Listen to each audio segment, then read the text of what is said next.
Nimekutoa ujue. Unamchekea nani? Nimekutoa.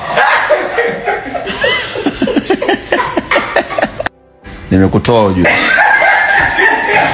Unamchekea nani? Nimekutoa.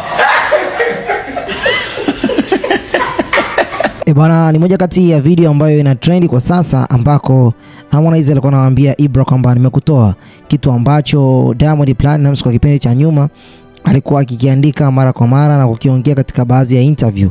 Sasa Harmonize hapo alikuwa anafanya kejeli kwa kile ambacho alikuwa amefanya Diamond Platnumz, na baada ya muda mfupi Ibra akawa anaonyesha tu kicheko kwa kile ambacho kilikuwa kinaendelea, kwa sababu jambo hili lilikuwa linamhusu Harmonize pamoja na Diamond Platnumz, na maendeleo ya kwake Harmonize ndio yaliyomfanya Diamond Platnumz aweze kumwongelea katika interview mbalimbali kwamba mimi hapa nilimtoa Harmonize. Na baada ya hapo Harmonize aliweza kuchapisha chapisho katika ukurasa wake wa Instagram, ikiwa na maana kwamba alikuwa amechukizwa na kitendo kile kwamba mtu anasimama mahali na kusema kwamba mimi nimemtoa mtu fulani, wakati katika kipindi cha nyuma alikuwa anataka kabisa kumteketeza kwa kuweza kuhitaji kiasi cha fedha ambacho kiasi hicho mtu huyo alikopo hana kwa wakati huo.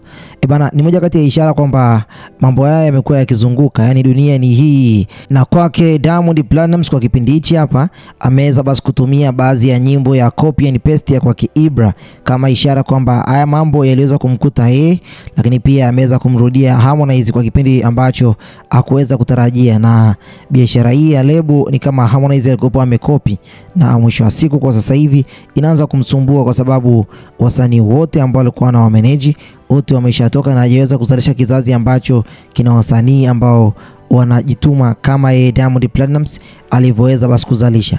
Ni ishara mbaya sana katika lebo ya Konde Gang, lakini pia ni ishara mbaya sana Diamond Platnumz kuja tena kuinua hisia ambazo zilikuwa zimejificha kwa muda mwingi.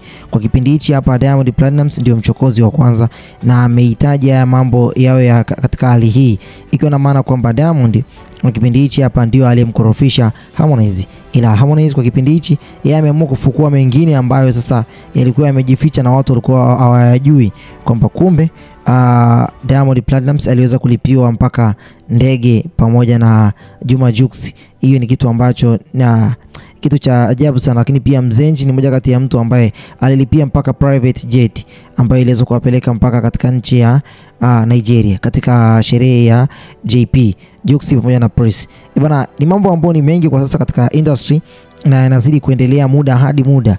Ngoja tuone pale ambapo yatafika, na nitakusogezea yale yote ambayo yatakayojiri. Hii ni Harmonize News, na hapa ndipo ambapo utapata taarifa zote zinazohusu wasanii hao na prokushani zinazoendelea mjini.